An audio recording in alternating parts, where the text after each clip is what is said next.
Então, eu continuo falando. Então, mais uma vez, quero dizer da minha satisfação de estar aqui. Não sei em que ponto o áudio se perdeu, mas dizer, olha, gente, me sigam lá no Instagram. Vai ser uma oportunidade de interagir com vocês. Né? Meu Instagram é R Pamplona Filho. Manda lá um direct para mim, eu mando todos os meus links dos canais no YouTube. Eu tenho 3 canais no YouTube: o canal Pamplona, o canal Papeando com Pamplona e o canal Cronos, que é o canal da minha atividade musical. Né? Tenho também 2 blogs de poesia. Eu vou mandar os links todos e mais. Quero dizer, principalmente para você, meu amigo, para você, minha amiga, estudante de direito, está querendo pegar a prática, está nesse período complicado da pandemia, mande um direct para mim, eu vou lhe dar o link da minha sala de audiência. Você vai assistir a audiência comigo, aí não na condição de professor, na condição de juiz, mas por acaso o juiz é professor. Então, senta lá, eu vou lhe explicar na prática como funciona o processo do trabalho. Né? Acho que vai ser uma repercussão interessante, até mesmo porque está ligado, né, ao corte epistemológico dessa exposição, que é compreender o direito do trabalho na pandemia. Então, estão ouvindo bem? Posso continuar mesmo falando, professor Edilson? O senhor que está checando aí? O senhor é o chefe, o senhor é o boss. Eu estou aqui seguindo aqui as ordens. Então, a partir desse pressuposto que estão me ouvindo direitinho, então vamos seguir. Vejam lá no Instagram, a gente se encontra daqui a pouquinho. Eu vou mandar esses links e não é blefe, né? Uma das coisas mais interessantes da minha condição de magistrado tem sido isso. Eu tenho recebido alunos de todo o país, né? Porque a ideia das audiências telepresenciais, né, eu já recebia na minha pauta presencial uma quantidade enorme de estudantes de Salvador e da região metropolitana que iam lá pegar a prática comigo, agora estão pegando virtualmente, estão vendo desde todo o país. É uma diversão, é pelo Zoom, então é ilimitado, pode todo mundo assistir, a gente só controla lá o áudio, mas vai ser interessante até para ver esse aspecto pragmático. E feito esse registro, né, meu Instagram já está pipocando aqui, né? Voltou tudo ao ar, então a pessoa daqui a pouco já está mandando mensagem aqui. Eu vou responder naturalmente depois de acabar a palestra, só está vendo aqui pipocando. Mas o que é que eu preciso conversar com cada um de vocês? Conversar especificamente sobre o direito do trabalho na pandemia. E a gente precisa realmente fazer uma construção, talvez de um resgate histórico da matéria, para que a gente possa entender o que está acontecendo. Né?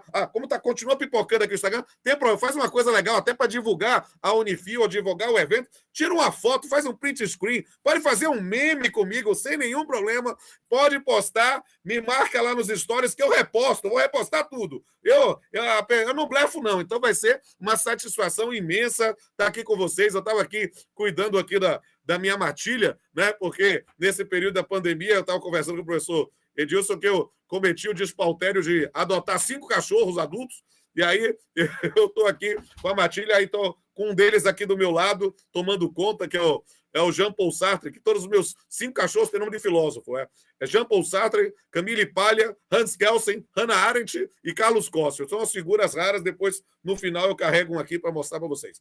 Nós vamos começar a falar sobre conteúdo. Nesse momento, acho que já regularizou a parte do som, então a gente vai conversar. E aí, queridos e queridas, o que a gente precisa falar sobre esse direito do trabalho na pandemia? Primeiro, falar sobre a pandemia, como eu disse. Porque se alguém, em dezembro de 2019, naquelas previsões para o ano seguinte, fizesse uma profecia apocalíptica de que nós íamos passar mais de um ano em isolamento presencial, qual seria a sua reação? Quer dizer, pirou. Maluco, sai daqui, surtou. Pirou, como diria minha filha, pirou da batatinha. Não faz sentido, isso não vai acontecer. Bem, o improvável, o inviável, o impossível tornou-se realidade. E desde março de 2020, estamos vivendo um período absolutamente inédito na história da cidade, do estado, do país, do mundo. Nós tivemos um incremento dos meios de comunicação virtual que nunca se imaginou.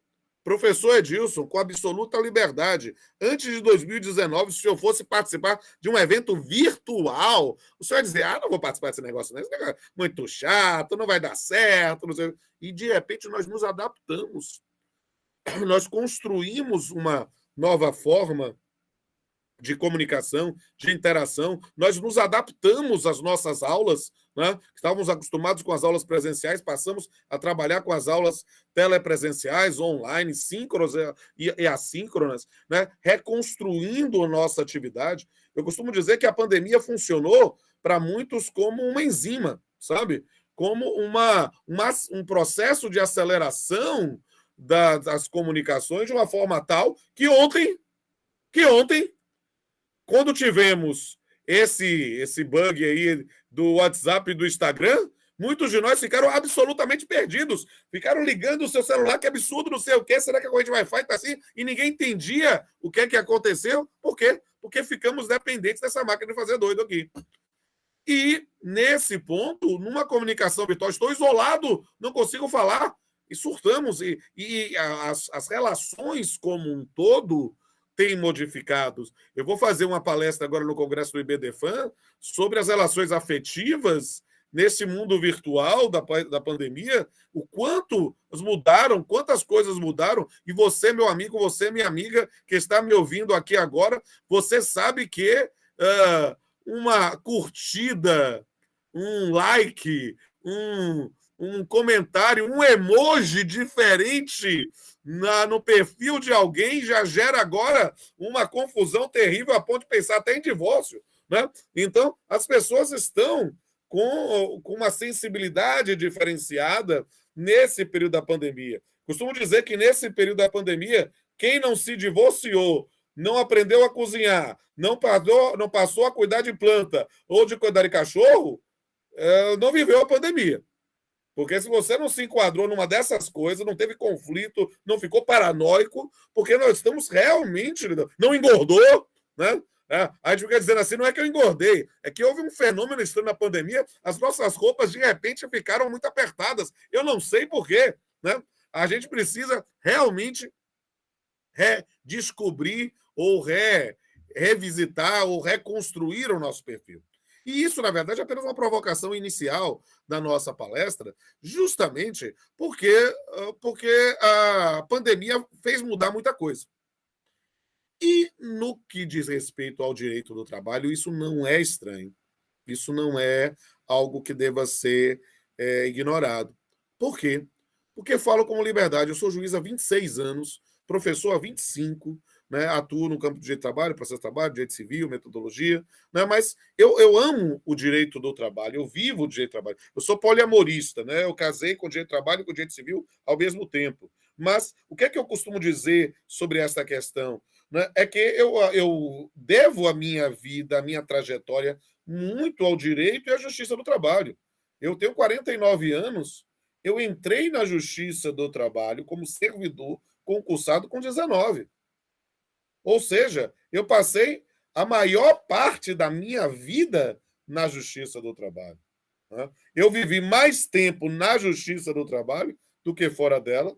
Eu vivi mais tempo como juiz do trabalho do que fora desse cargo. Então, eu estou tão acostumado a lidar com a disciplina jurídica das relações de trabalho que eu não dissocio isso da minha vida, em todos os meus campos. E por que eu quero falar sobre isso? Porque, como um amor, um amante, um apaixonado pelo direito do trabalho, eu tenho que reconhecer que, a partir da reforma trabalhista de 2017, a Lei 13.467 de 2017, a reforma trabalhista, ou dita pejorativamente por alguns, a deforma trabalhista, né? O direito do trabalho estava meio, vou usar a expressão, escanteado. Estava meio desprestigiado. Quem dá aula em cursos preparatórios para a OAB, quem dá aula em curso preparatório para concurso, quem dá aula em curso de pós-graduação lato sensu, né, sabe que o direito do trabalho estava perdendo um protagonismo que ele era muito natural, peculiar. Perceba, professor Edilson, qual era o ramo do direito que tinha mais gente inscrito para o exame da ordem? Qual eram os cursos de pós-graduação lato sensu que bombavam no país? Tudo era trabalhista. E eu digo isso porque eu também ensino em outros. Eu ensino em previdenciário, ensino em civil, ensino num corte epistemológico em família, em contratual, né? Mas os cursos mais procurados eram esses. E, a partir da reforma, houve um freio. Houve uma diminuição do número de demandas e houve um repensar, uma reflexão sobre o que é que se iria fazer com o direito do trabalho. E muitos jovens talentos, em vez de direcionar os estudos para o campo do direito do trabalho, estavam direcionando para o direito penal, para o direito empresarial, em outros ramos, sem nenhum problema. Mas o fato é que o direito do trabalho, com a Lei 13.467, ele estava perdendo o seu protagonismo. E, de repente, a pandemia deu uma espécie de freio de arrumação, ou deu um cavalo de pau, para a gente usar essa expressão mais do meu tempo. Hã? Um cavalo de pau. Por quê? Porque, de repente, só na primeira manifestação normativa, a chamada Lei da Pandemia, em fevereiro de 2020, aquele artigo 5º que dizia que a ausência ao serviço público ou privado para o isolamento, para a quarentena, não era para a doença, para a quarentena, não gerava uma falta injustificada. Só isso fez com que nós, profissionais do direito do trabalho, juízes, advogados, procuradores, assessores, fiscais do trabalho, só isso já fez com que a gente tivesse que explicar a diferença de suspensão e interrupção, até quando o empregador pagava, quando é que pagava pelo INSS. Tudo isso foi uma retomada do protagonismo do direito do trabalho, que virou novamente o Superman, agora é o que de novo aqui, né? Pensando novamente nesse ponto, nessa perspectiva de imaginar um estudo cada vez mais necessário do direito do trabalho. O professor Renato Saraiva, né, ficava dizendo que o profissional do direito do trabalho, na pandemia, no primeiro momento, parecia um gatinho olhando para os dois lados, porque se você vacilasse, dormisse, já acordava com uma modificação legislativa. Nós vivemos, a partir deste período, do final de março para abril de 2020, uma verdadeira pandemia de medidas provisórias, com uma retomada da discussão do protagonismo do direito do trabalho. E por isso eu quero já deixar, nesse momento da palestra, uma exortação. Não há mal que dure para sempre. Não há noite escura que não seja sucedida pelo alvorecer. No primeiro momento do atual governo da República, acharam que o trabalho não era tão importante a ponto que não precisava nem de um Ministério do Trabalho. Não, vamos botar isso na economia, na justiça, vamos separar lá. O tempo é o senhor da razão. E, claro que pelos motivos que se queiram lá dizer, não vou ficar alegando isso, a nossa palestra é jurídica e não política, voltou ao Ministério do Trabalho. Volta-se a discussão sobre as pautas trabalhistas, volta-se a discussão sobre o protagonismo do direito do trabalho, até mesmo porque nós entramos num período, né, professor Edilson, que as pessoas estão decidindo emburrecer voluntariamente. As pessoas estão querendo transformar o direito em um grande Fla-Flu, ou um grande Bavi, ou um grande Corinthians e Palmeiras, sei lá. Por quê? Porque as pessoas querem ser ou mortadela ou coxinha. E eu não quero que... Você pode ser o que você quiser, meu amigo. Você pode ser o que você quiser, minha amiga. Seja mortadela, seja coxinha, mas não seja pamonha. Pamonha é quem não estuda. Entende? E é preciso perceber e compreender essas perspectivas. Hoje no Brasil, se você fala de direitos fundamentais, você é comunista. E aí você fica imaginando assim, eu que sou do direito do trabalho, eu sou do direito civil também, mas sou do direito do trabalho, quando eu estou falando de direito do trabalho, lá vem um comunista. Aí eu comecei às vezes eu perguntava assim, é mesmo? Sou eu? Quem é essa pessoa? Por quê? Porque não existe direito mais capitalista do que o direito do trabalho. O direito do trabalho só funciona no capitalismo. Porque o direito do trabalho estabelece os limites éticos da exploração aceitável juridicamente. Ou seja, eu antes da pandemia, antes de adoecer, de fazer, eu lutava boxe, né? Eu sou um homem fisicamente grande, né? E então eu treinava boxe. O boxe é uma nobre arte, uma luta, mas você tem as regras do jogo. Alguém que não faz uma arte marcial pode achar, não, são as regras do jogo. Até onde pode bater, até onde pode fazer. A ideia é essa. E a sabedoria popular já cunhou há muito tempo. O combinado não é caro nem barato, é o combinado. Quando a gente conhece as regras do jogo, a gente pode dizer até onde pode ir. E a gente também pode pensar na modificação do sistema normativo pelo devido processo legislativo, que é a lógica de um sistema baseado em civil law, uma lógica de um sistema baseado em uma construção normativa que possa ser objeto do controle do voto popular, que possa ser objeto do controle dos parâmetros constitucionais que devem inspirar a atuação de qualquer governo, de esquerda ou de direita. Então é preciso compreender isso. E mais, inclusive, superar esses discursos imbecis. Né? Direito do trabalho só funciona no capitalismo. Porque direito do trabalho só funciona quando você tem uma apropriação privada dos meios de produção. Então é preciso compreender. É a ideia de até onde é possível explorar, até onde é aceitável explorar. Um dos múltiplos temas que eu abordo, minha dissertação de mestrado em 97 foi sobre dano moral, minha tese de doutorado em 2000 foi sobre assédio sexual, minha segunda dissertação de mestrado foi sobre assédio moral. A compreensão de determinados temas no passado eram perfeitamente aceitáveis, hoje são intoleráveis na sociedade, por diversos fenômenos, seja o empoderamento feminino, seja o reconhecimento das vulnerabilidades, seja na ideia da proteção de grupos que precisam de algum tipo de tutela diferenciada. O mundo mudou. E as pessoas precisam compreender a necessidade de se atualizar. E digo isso com absoluta liberdade para você, meu amigo, para você, minha amiga estudante. O estudo emancipa.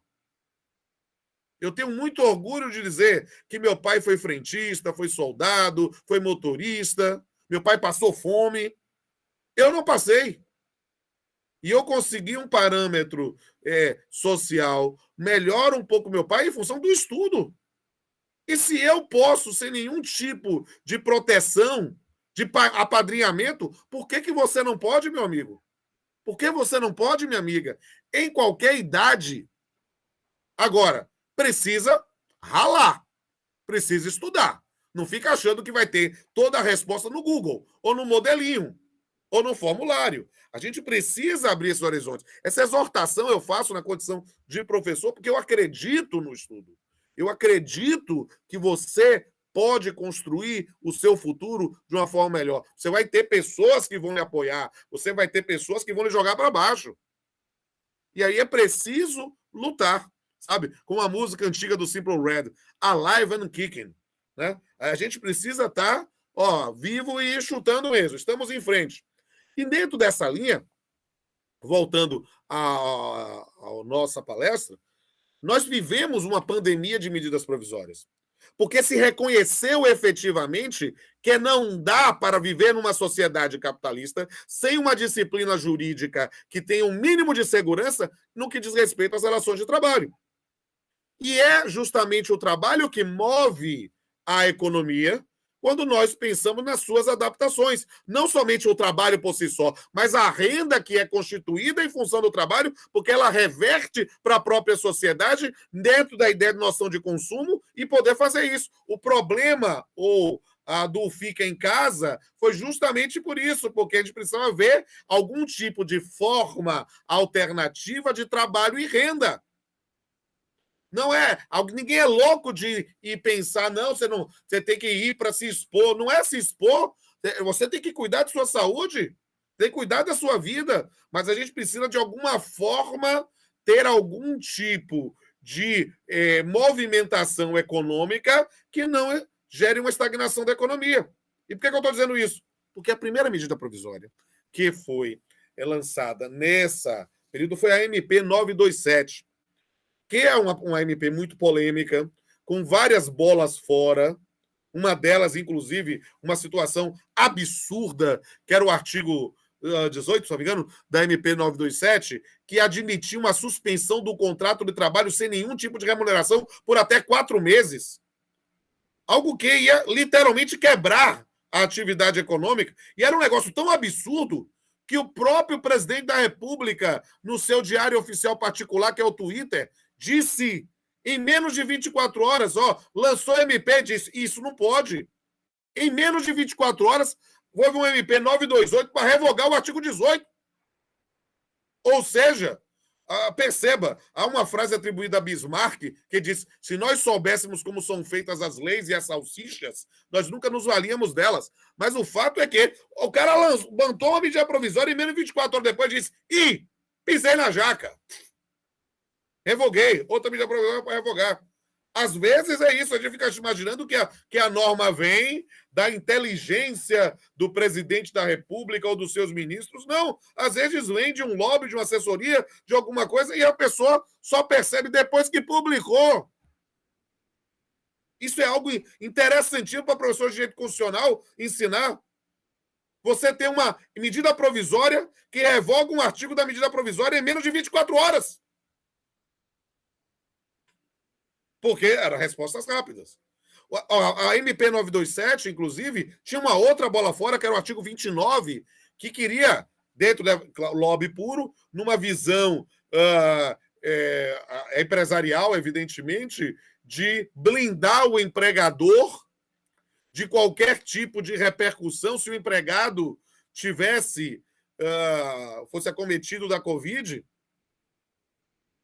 Aí colocar, não vai responder de forma alguma, e isso era algo que violava a própria jurisprudência do Supremo Tribunal Federal, que tinha tema da sua jurisprudência desde o ano anterior. Inclusive, faço nesse ponto, já que o professor Edilson me permitiu fazer a propaganda do meu livro, faço desse livro aqui, esse volume 3, desde a primeira edição do meu livro, do volume 3, em 2002.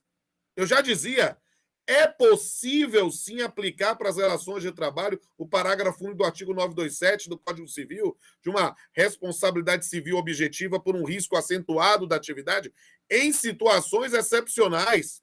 Foi exatamente assim que o Supremo decidiu em 2019. E aí, com essa bola fora do artigo 29 da MP 927, o Supremo fez o quê? Retirou a eficácia. Por quê? Porque é óbvio que o empregador não vai responder por uma pandemia. Se o empregado pega, não é?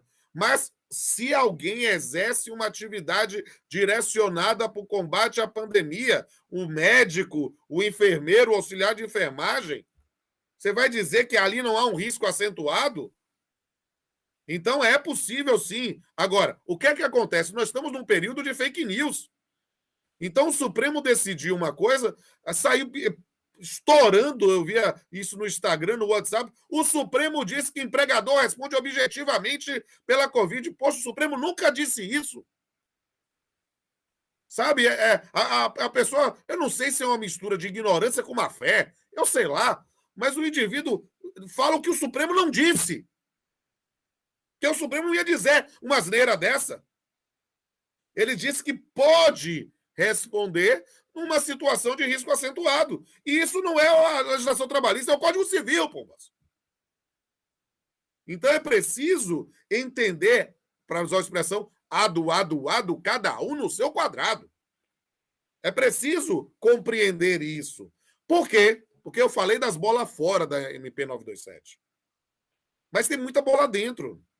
Eu não sou nem mortadela nem coxinha. Eu não estou aqui para só criticar ou só elogiar. Isso quem faz é claque, é plateia. Não, eu estou aqui para trazer elementos críticos para o seu juízo. A MP 927, a sua essência, tirando essas bobagens que eu destaquei, a MP 927 teve uma filosofia que precisa ser dita, porque aí, olha só, de repente, agora o pessoal vai me chamar de bolsominion, né? Mas eu vou dizer assim, de uma postura responsável.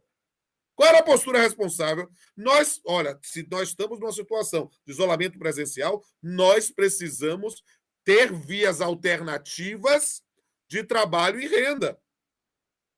Se não dá para trabalhar no local, vamos estimular o home office, o teletrabalho. Vamos estimular situações em que o empregado não fique desamparado. Antecipa férias, banco de horas invertido, vamos antecipar feriados, né? Vamos adaptar esse tipo de coisa. Isso não é ruim.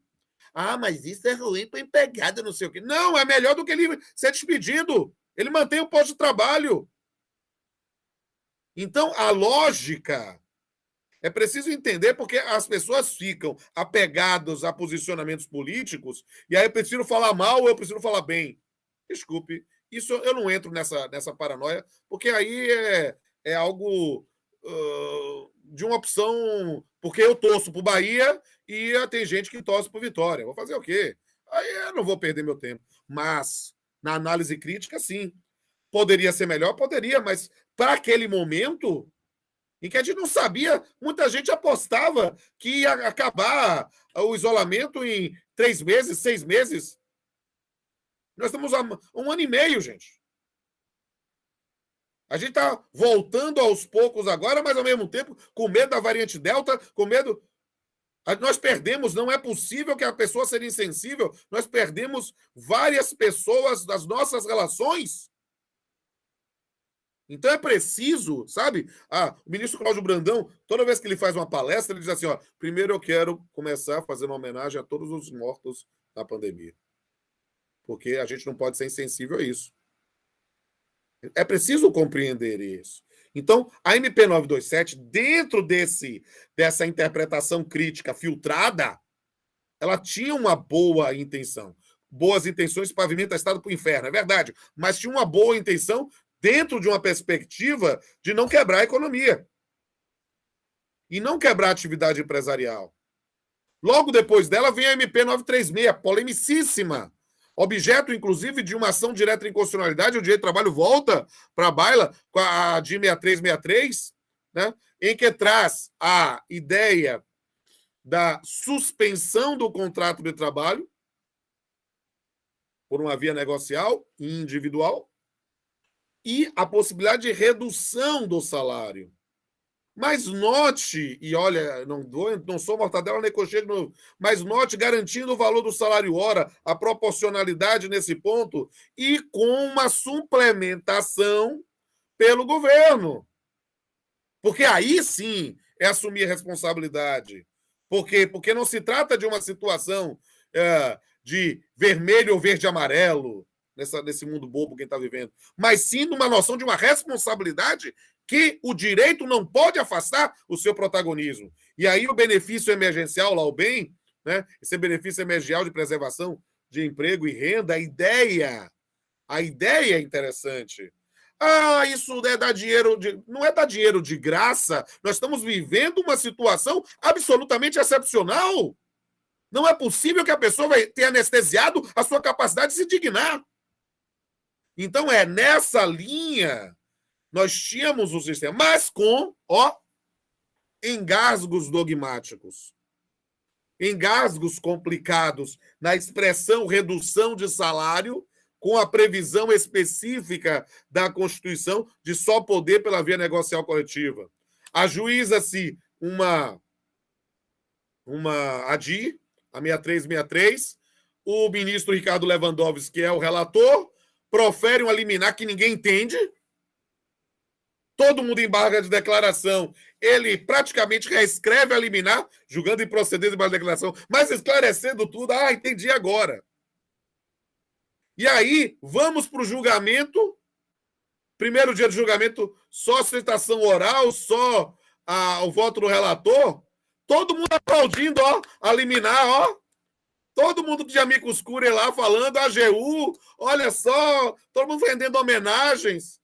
No dia seguinte, ninguém subscreve a liminar. Ninguém, porque Ricardo Lewandowski dizia que não estava concedendo a liminar, não estava julgando inconstitucional, mas sim dando uma interpretação conforme. 2 ministros, Fachin e Rosa Weber, dizem, não, estou deferindo mesmo, porque isso é inconstitucional. E os outros 7, não. Admitindo o que se convencionou chamar de um direito do trabalho emergencial. Situações extremas requerem medidas extremas, mas é claro que, como um amante do direito do trabalho, tem que dizer, a gente tem que entrar com isso aqui, né, já que está na moda fazer arminha, né, com um olhar de vigilante mesmo, no sentido trabalhista, arma de fogo, ficar de olho, porque tem que ser uma situação emergencial. Para isso não se abrir uma porteira para exclusão de regras constitucionais. Então é preciso perceber que a MP 936 se converteu na Lei 14.020, mas logo depois disso, já esse ano, né, precisou-se dar um respaldo para a MP 927, que tinha perdido a eficácia, e para um prazo posterior à MP 936, aí nós tivemos as versões mais Matrix, né? As versões reloaded, né? A MP 1045, que é a MP 936 2.0, e a MP 1046, que é a MP 927 2.0, para tentar respaldar, mas seguindo essa linha. Mas perceba que não ficou só nisso. Nós tivemos a MP 944, né, com a questão do auxílio para folha de pagamento. Isso é responsabilidade de novo. Olha eu elogiando. A MP 945 também trazendo uma alta referência, pensando no órgão gestor de mão de obra para situações de trabalhadores por equiparação. A MP 946, que extinguia lá o fundo PIS-PASEP, as pessoas, esse mundo de fake news, eu recebi, acabou o PIS no Brasil. Eu digo, calma, rapaz. A pessoa não deixa nem molhar o bico, né? Não consegue entender o que está acontecendo, que era um redirecionamento de verba, porque nós estamos precisando. É natural que você precise de dinheiro. Dinheiro não dá em árvores, né? É preciso pensar em Richard Posner, pensar em análise econômica do direito, para, às vezes, entender essas coisas. E aí, o que é que a gente precisa entender? Que nesse bolo do direito do trabalho há outras normas. Nós tivemos a Lei 14.010, que é do RJET, do Regime Jurídico Emergencial Transitório de Direito Privado, mas olha só, pessoal, não sei a idade do professor Edilson, mas eu devo ser mais velho do que ele, né? Mas, professor Edilson, no meu tempo, tinha um desenho chamado Thundercats, né? E quando o Lion dos Thundercats botava lá a espadinha, que era uma faquinha que virava uma espada, né? Assim, não ia dizer, espada justiceira, dê-me a visão além do alcance. O pessoal não teve a visão além do alcance do Lion dos Thundercats, porque na Lei 14.010 pensaram que a pandemia acabava em outubro. E aí a gente teve suspensão de prescrição, porque, claro que o juiz pode considerar suspensa a prescrição se há algum tipo de inviabilidade ao acesso à prestação jurisdicional, mas isso é com base na doutrina. A gente tinha uma lei que já trazia esse espaço, só que está limitado no tempo, acabou. Já que eu sou baiano, virei Ricardo Chaves. Acabou, acabou. É preciso entender, essa música é velha, né? Significa assim, no falecido Orkut, tinha uma comunidade que era a minha cara, gírias idosas. Eu faço umas músicas que ninguém lembra mais. Mas nesse ponto, temos lá a previsão da 14.010, que é profundamente aplicável ao direito de trabalho. E mais, olha só, de repente, uma das normas trabalhistas mais protetivas de todos os tempos veio no atual governo. A Lei 14.151, que afasta a trabalhadora gestante do trabalho presencial sem nenhum tipo de compensação ao empregador. É só você pensar na sua empregada doméstica. Minha babá ficou grávida. Não tem como fazer home office. Você vai pagar o salário mesmo. Que absurdo. É a lei. Duralex sed lex. É a lei.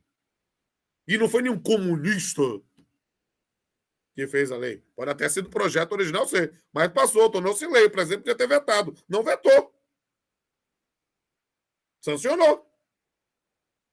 Então, é preciso entender que a gente vive um momento muito complexo da nossa realidade. E há muito mais a dizer, mas eu já estou falando há 40 minutos, eu preciso dar um direcionamento. E nesse ponto, é preciso perceber que o direito do trabalho para o futuro, só com essa base normativa nova que eu trouxe para vocês, nós temos muita coisa, Romano. Nós temos muito tema para TCC. Nós temos muitos temas para novas ações. Eu vou exercitar um dom de profecia que eu não tenho, mas vou dizer aqui, professor Edilson, que o senhor não tem a menor sombra pálida de dúvida que numa retomada de atividades presenciais com maior frequência, digamos assim, o fim da pandemia, nós vamos ter, estourando na Justiça do Trabalho, novas questões referentes a problemas do teletrabalho, do home office, porque no home office nós estamos trabalhando muito mais do que trabalhar presencialmente, e num exaurimento evidente. E nesse ponto, com o problema das questões psicológicas, a síndrome do burnout ou outras questões, o assédio moral virtual, o assédio moral organizacional virtual. Depois vocês vejam lá no Instagram, vou postar hoje, vai ser uma pergunta hoje sobre assédio moral organizacional virtual, lá de um dos projetos que eu acompanho, que eu trabalho em debate, vai ser hoje, hoje de noite, vocês olhem lá, minha postagem, vai estar falando sobre isso e a gente repercutindo com uma colega nossa, procuradora do trabalho. Cara, tem muita coisa. E isso eu só falei do direito material. Porque eu posso falar do direito processual. Porque as audiências telepresenciais, síncronas, assíncronas, as audiências online, são uma realidade. Eu comecei minha palestra aqui convidando todos e todas para ir assistir comigo. Eu estou na Bahia. Vocês estão em Ourinhos ou na região? Porque pode ser no mundo virtual. Ou pode estar até em outro estado e, de repente, você está em Goiás, Minas Gerais ou em outra cidade e de São Paulo e vou estar fazendo o curso em Ourinhos e estar assistindo a audiência com o Popular na Bahia, sem sair de casa. Nós estamos nos adaptando a um mundo novo. Só para contar uma coisa no meu dia a dia como juiz, né? Outro dia eu estava fazendo uma instrução virtual, estava ouvindo uma testemunha, e aí, quando eu estou ouvindo a testemunha assim, estou falando, aí, ovo, passou o carro do ovo na casa da testemunha, eu não consegui ouvir mais nada. Eu digo, para aí, deixa o carro do ovo passar, pergunta quanto é que está aí, 30 ovos aí para comprar. É uma brincadeira? Porque não dá, a gente está vendo. Eu estou fazendo audiência aqui e meus cachorros às vezes invadem aqui o local que eu transmito. A quantidade de memes ou a quantidade de situações constrangedoras que as pessoas vivem, para usar uma referência minha, professor Edilson, né? Aquele modo Cid Moreira, terno e bermuda, e de repente levanta quando não está de cueca. Porque está em casa. Então, nós estamos vivendo um período de adaptação, e aí as pessoas. Eu preciso usar toga como juiz, eu preciso botar terno. A gente tenta adaptar. É isso que garante a minha autoridade, ainda mais no mundo virtual. Nós estamos nos adaptando, estamos reconstruindo. E, na verdade, não existe um caminho. O caminho se faz caminhando, como se diz o poeta. Nós temos muitas coisas. Eu quero que minha palestra tenha trazido muito mais dúvidas do que certezas. Né? Porque, na verdade, a nossa constatação é que nós temos que perder a inocência porque o mundo mudou.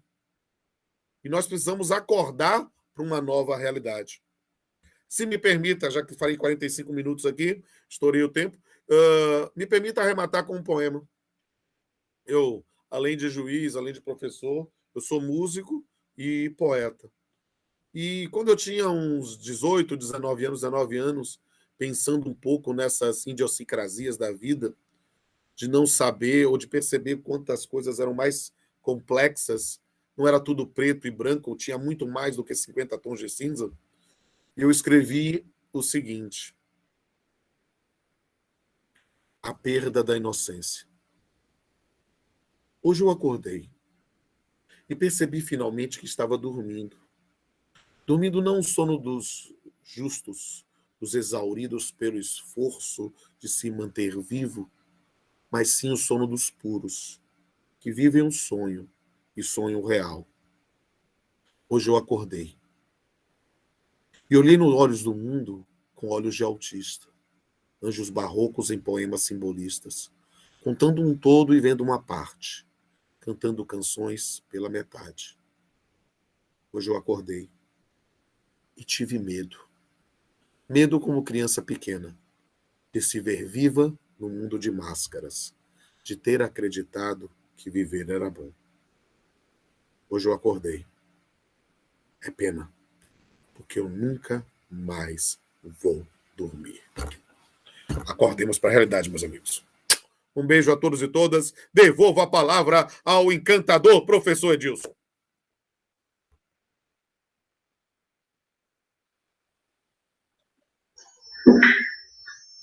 Ou para a Crislane, que é tão encantadora quanto. Pronto. Só que eu não estou ouvindo a Crislane, viu, Crislane? Você está falando, eu não estou ouvindo. Eu também não estou ouvindo. Está ouvindo agora? Agora sim, finalmente! Agora sim. Ela voltou! Obrigada, ele voltou, professor. O Boêmio voltou novamente. Partiu daqui tão contente. Vamos lá. Foi maravilhosa a explanação. Sim, contou muito para enriquecer o nosso conhecimento nesta manhã. E agora eu passo a palavra para o professor Edilson poder fomentar um pouco o nosso debate nesta manhã. A palavra é sua, professor. Obrigado, Crislane. Primeiro, agradecer, né, a disponibilidade do professor Rodolfo e agradecer o conteúdo trazido aqui, né? E dizer que depois dessa palestra, com música, com poesia e com conteúdo jurídico, eu fico até sem jeito de continuar estando aqui diante das câmeras, viu, professor? Porque não tenho dom para poesia, não tenho dom para música e não alcanço vosso conhecimento jurídico. De modo que vou tentar, né, tocar o barco daqui da maneira que eu puder. Viu? O professor elevou muito o nível, tá? A gente precisava ter combinado isso com antecedência, viu? Mas agradeço, né, o empenho, né? Falando sobre a temática, né, antes, só registrar que quis o Brincalhão Destino que nosso bate-papo fosse hoje aqui, no dia em que a nossa Constituição Federal completa 33 anos. Né?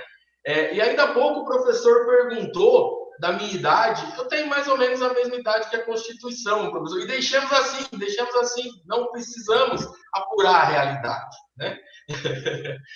Não acordemos para esse aspecto, como tocou agora há pouco na poesia. Né? O professor tocou em alguns pontos aqui, e a temática da palestra girava em torno disso, mas tocou em alguns pontos que me são muito caros. Quando o professor menciona que muitas vezes não se dão conta da importância que o direito do trabalho tem para o modo capitalista de produção. Eu, como professor de direito empresarial, que sou aqui, e como advogado atuante no direito de empresa, eu sempre faço essa ressalva. E agrego ao que o professor disse, né, que o direito do trabalho, né, é importante para o modo de produção capitalista, e eu talvez vá um pouco além e diga, ele só existe porque existe o modo de produção capitalista. Né? É da essência. Sem isso, a engrenagem não roda, a engrenagem não iria girar, né? A engrenagem da atividade econômica como um todo. Né?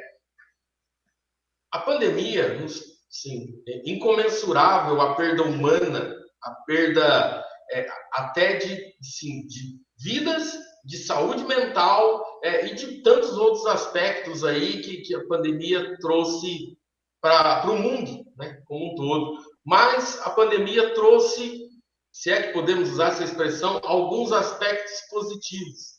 E, dentre eles, eu destaco na mesma linha que o professor trouxe, a questão de como fomos empurrados para a utilização das tecnologias e como estamos nos saindo bem. Né? Como advogado, a gente sempre percebeu uma reação, especialmente por parte de alguns membros do Poder Judiciário, né, desembargadores, em utilizar sistemas de videoconferência, realizar uma audiência da forma como nós realizamos hoje, 2, 3, 5 por dia, é inimaginável antes da pandemia e inimaginável se não fosse a pandemia. Só podemos acessar essa tecnologia por conta das restrições que a pandemia impôs e fez com que tivéssemos que fazer. Ou seria isso, ou estávamos agora há 1 ano e 6 meses sem audiências, há 1 ano e 6 meses com a máquina do judiciário totalmente parada, emperrada. Também seria inimaginável. Né? E eu sempre digo para os alunos, né, do que as audiências por videoconferência estão significando de economia para os litigantes. Tá? Eu falo isso como advogado de diversas empresas, de vários ramos do setor da economia, e que antes, ou eu me deslocava, ou alguém do escritório se deslocava, ou tínhamos que contratar alguém para fazer as audiências. Tudo isso é custo. Né? Tudo isso é custo. Teve um dia aqui, ainda esse ano já, né, há cerca de 4, 5 meses atrás, aí, que eu realizei uma audiência em Santos às 9h30 da manhã, uma audiência em Uberlândia às 11h30 e à tarde outra em Cuiabá. Inimaginável isso, não fosse o sistema de teleaudiências, né? E um outro legado, para além das teleaudiências, né? Reuniões com os clientes, as reuniões que antes se relutava em fazer por vídeo, hoje viraram prática, né? Você recebe o link, reunião daqui 10 minutos, resolve de dentro do escritório, sem trânsito, com economia. Então, isso, eu sempre digo para os alunos que é algo que tem que ficar, deve ficar, e devemos nós, operadores do direito, para usar uma terminologia que não é muito atual, mas nós, operadores do direito, devemos lutar para que isso continue na medida do possível, né? E o professor tocou em outro ponto que também não dá para deixar de mencionar quando falamos de direito do trabalho e pandemia. Como advogado na área empresarial, assim, boa parte, tanto do consultivo quanto do contencioso, sempre foi ligado ao direito do trabalho, né? Nós discutimos e resolvemos muito mais questões trabalhistas em todas as empresas do que uma questão societária que aparece aqui ou acolá, do que uma questão de outra ordem, né? No dia a dia, são as relações trabalhistas que preponderam tanto no consultivo quanto no contencioso, né? E a prova maior disso é o que o professor falou. Nós tivemos, durante a pandemia, uma norma para tratar do regime privado. E quantas para tratar das relações de trabalho? Quantas, né? O professor citou aí diversas medidas provisórias convertidas em lei e, fora isso, regramentos, enfim, uma série de outras normas tentando traçar como que vai ser o plano para que tenhamos aí um mínimo de atividade empresarial e atividade econômica durante esse caos que foi, ainda está sendo, mas foi pior, né, da pandemia da Covid. Eu agrego a tudo que o professor falou também uma outra medida que reputei muito importante durante a pandemia, que foi a possibilidade de levantamento de saldo parcial da FGTS. Também foi uma medida que significou bastante aí, no sentido de manter a renda, né, das pessoas. E as medidas provisórias que permitiram a suspensão do contrato ou a redução de jornada com a complementação pelo governo federal foram essenciais. Não fosse isso, hoje estaríamos vivendo um momento ainda mais delicado, mas muito, muito mais delicado. E o professor tocou no ponto da lei 14.151, né?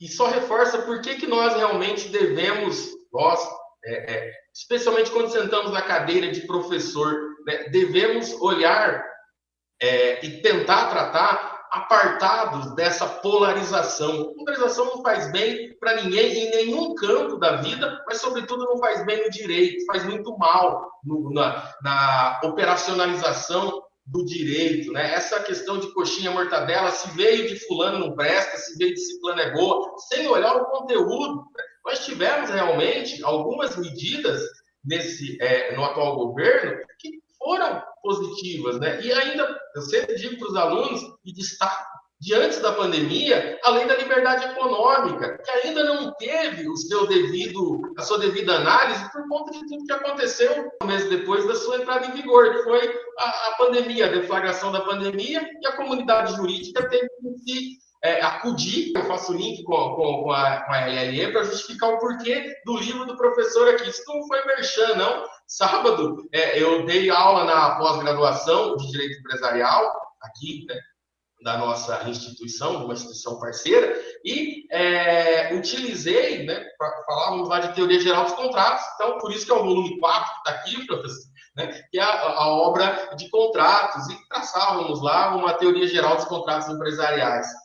Né? E falei bastante da Lei da Liberdade Econômica e de como ela vai, e como ela impactou na teoria geral do contrato. Professor, eu sei que esse tema também lhe é caro, né? Então, para dizer como tudo está imbricado, e nós, sobretudo enquanto na cadeira de professores, devemos estudar o direito sempre pelo viés crítico, sem nos rendermos, na medida do que a nossa humanidade nos permite, nos rendermos a paixões aqui e acolá. Né? E para finalizar, o professor falou da Lei 14.151, eu queria ouvir do professor, já vou fazer pergunta, viu, professor? No sentido de que o professor falou da AED, né, da Análise Econômica do Direito, outro tema que gosto bastante, e se no sentido, em alguns sentidos, das externalidades, né, do Law and Economics, se a Lei 14.151 não acaba por desproteger, buscando proteger. Porque, assim, a lei é muito boa, a ideia é muito boa, protecionista, como o professor bem colocou, mas faltou complementar, né? Faltou de onde vai vir o custeio disso, porque em algumas empresas, onde se tem mais mão de obra feminina, o impacto é relevante. No comércio, o professor tocou no empregado doméstico, né? No trabalho doméstico, é um complicador, né? Em algumas indústrias que tem bastante mulheres atuando, isso acaba tendo um impacto. E faltou esse complemento. E eu indago ao professor dessas duas coisas. Se não acaba desprotegendo, porque acaba tendo uma reação contrária, né, à contratação no futuro, e se teríamos aí alguns mecanismos jurídicos para buscar no Poder Judiciário uma forma das empresas recomporem esse prejuízo. Né? Já tivemos algumas ações ajuizadas nesse sentido. Salvo engano, eu vi uma ação que acabou tendo sucesso, né? E gostaria de ouvir o professor um pouco mais a respeito dessa temática. Mais uma vez, encerro aqui minha fala, que eu já estou falando proporcionalmente muito, né? E agradecendo mais uma vez aí a presteza e a dedicação do professor. E deixando um abraço aí para o Jean Paul Sartre, que está aí do lado. Bem, meu querido, um prazer enorme, que bom ter aqui a sua inteligência, a sua participação, a sua cultura, e acho que esse é um tema fascinante. A lei não trouxe, salvo algum tipo de resguardo neste sentido. É preciso, talvez, se valer, alguém vai se discutir se essa é uma hipótese para pensar em responsabilidade civil do Estado e aí pensar numa construção de uma tese jurídica, mas o fato é que se atribuiu única e exclusivamente ao empregador, seja a pessoa física que contrata um empregado doméstico, seja uma grande empresa, todo o ônus. Parece-nos que, seguindo a ideologia até do próprio governo, tentando ser coerente com a sua própria visão, a lógica é que ele deveria ter feito pelo menos algum tipo de respaldo normativo, algum anexo que fosse uma medida provisória, né, nessa linha, para poder trazer um respaldo, e temos aí uma previsão orçamentária, já que há nesse ponto, e seguindo a própria linha das diretrizes do atual governo, teria muitas paranoias ou fraudes ou coisas do gênero para combater. Então, que faça da forma que considerar adequada, né, para que possa repartir com a sociedade esta responsabilização, já que a lei passou incólume. Então, para mim, foi uma grande surpresa, não vou mentir. Eu jamais imaginaria que num sistema em que se falou tanto sobre essa noção da atividade, que era preciso garantir a liberdade econômica, de repente transferir totalmente um ônus de algo que é válido, é algo que é respeitável, né, para o empregador.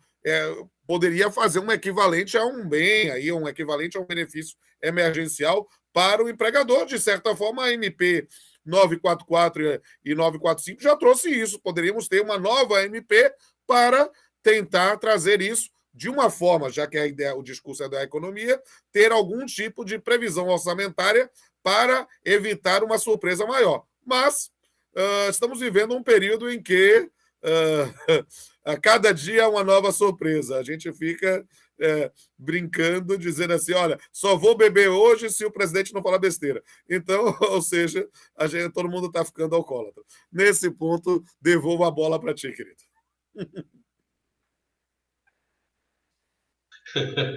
O professor tem razão.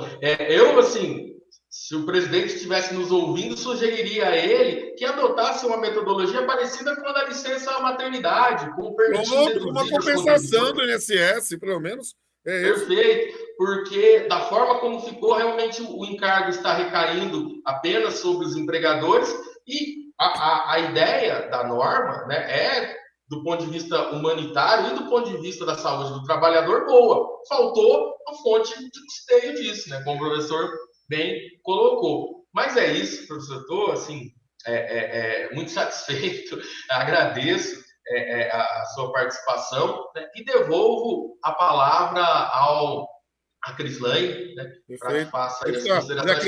Enquanto a Crislane está entrando, só mais uma vez dizer da minha satisfação de estar aqui com vocês, dizer que foi um grande prazer falar, me senti a Xuxa, foi muito bom estar com vocês, muito bom brincar com vocês, e que a gente tenha outras oportunidades, sejam virtuais, sejam presenciais, não é um blefe, eu pretendo, se surgir um convite, tiver uma oportunidade de ir a Ourinhos, irei, se puder ser a Palestra Cantada, melhor ainda, e espero que a gente possa realizar este sonho. Eu estou realmente muito aberto a esse tipo de retomada. Eu acho que a gente precisa aproveitar a vida enquanto nós ainda estamos aqui. E para mim vai ser um prazer conhecer todos e todas. Enquanto isso, peço ao pessoal, me siga aí no Instagram, me manda um direct, assista lá as audiências comigo. Eu vou lhe mandar também os links do YouTube, vai ser um prazer. Crislane, a bola está com você. Já voltou?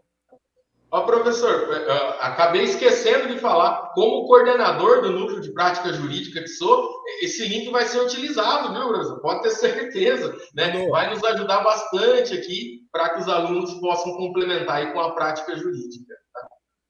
E será muito bem-vindo a Ourinhos a qualquer momento. Obrigada, professor Edilson, pela sua contribuição para o nosso conhecimento nesta manhã.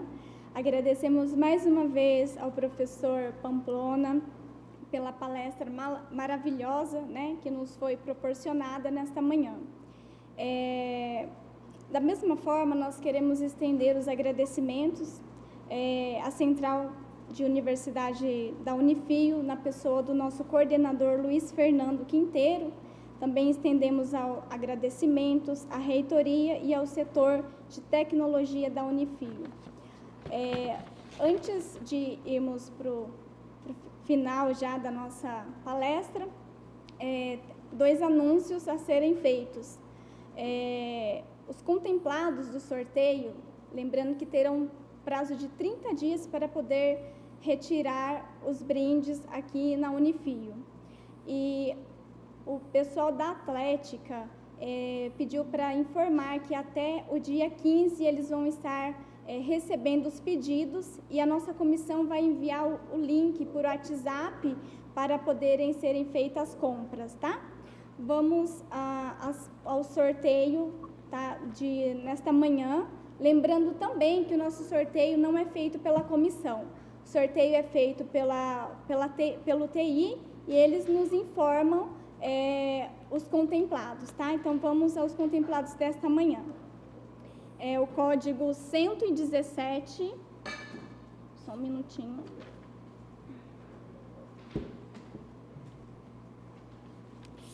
O Nicolas dos Santos. O livro Estudos Contemporâneos dos Direitos Humanos. Então, Nicolas, lembrando que você tem 30 dias para estar retirando o livro aqui na instituição. Próximo sorteado, número 24, Breno Canhoto Carula. Planejamento Tributário e Direito Fundamental à Livre Iniciativa. Também lembrando que tem 30 dias para retirar. Esse livro eu recomendo, viu, professor? Muito bom. O autor dele às vezes se perde um pouco, mas é uma boa obra, viu? Faltou a Crislane falar o autor do livro.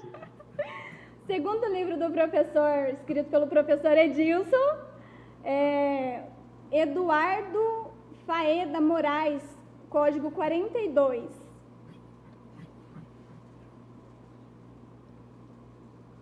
Próxima contemplada. Eu também quero esse livro também, viu, professor? Depois me mandar meu endereço, manda que eu vou divulgar lá no...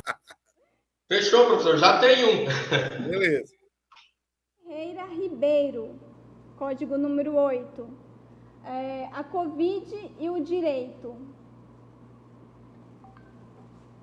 E o último, Sara Maria Souza Castro, o trabalho informal e a exclusão social, do professor Paulo Mazanti.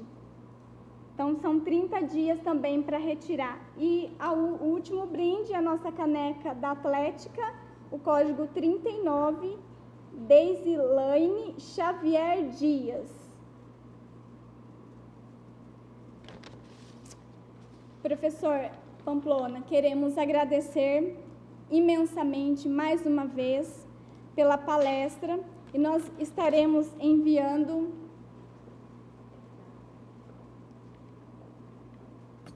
em homenagem à palestra, né, dada a nós, enriquecendo o nosso conhecimento, e iremos enviar por SEDEX. Agradecemos a todos pela participação.